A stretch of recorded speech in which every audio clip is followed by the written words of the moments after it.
Hello and welcome back to my channel, and if you're new here, welcome. So my name is Hannah, and today we're going to look at the evolving nature of the Ugandan economy. It's gonna be a short video, but it will be useful. So we're going to look at the evolving nature of the Ugandan economy. So the Ugandan economy is an agrarian economy. What do they mean by agrarian economy? So it basically carries out agriculture.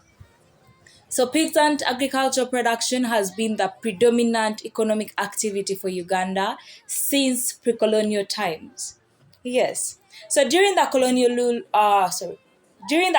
rule over Uganda, Asians became involved in commerce, retail and wholesale trade, cotton ginning, coffee and sugar processing, while us, the Ugandans, the indigenous Ugandans, the Africans, were largely excluded from wholesale trade.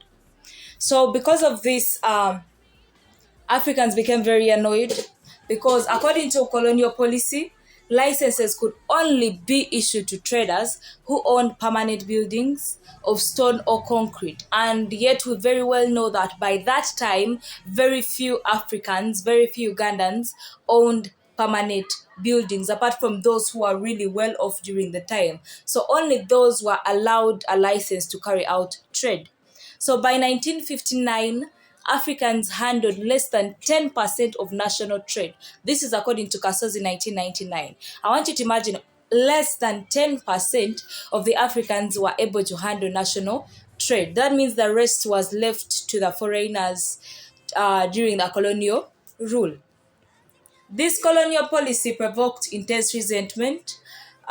Indigenous Ugandans felt alienated for a long time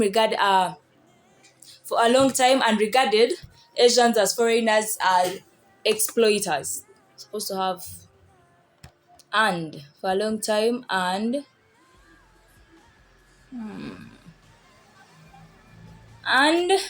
okay, and regarded Asians as foreigners and exploiters, mostly exploiters, because they were taking what was supposed to belong to them. So Idi Amin was later in 1972 to capitalize on this discontent. We are going to look at this later in section 1.2 below. Okay. We are going to look at this later in my next video. We shall look at Idi Amin. So please do subscribe and hit the notification bell so that you don't miss out. So given this history, it's not surprising that peasant agriculture has remained the mainstay for Ugandans. During the colonial policy, Ugandans were, how do I put it? We were forbidden from carrying out trade, which caused Ugandans to feel alienated and to have, intense resentment towards the Asians and foreigners. And due to this, most Ugandans, most Africans are used to that peasant agriculture life, to the agrarian life, and that is why most of them up to now are still carrying out agriculture, not only for subsistence, but also for commercial purposes.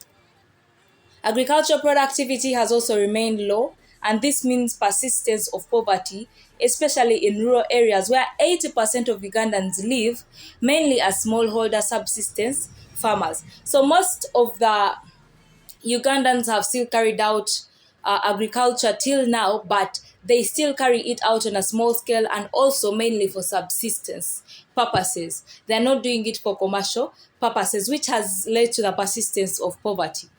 So that is it for today, and in my next video we're going to look at the economy at independence. So make sure you subscribe so that you know how the Ugandan economy looked like at independence. Don't forget to hit the notification bell. Bye bye.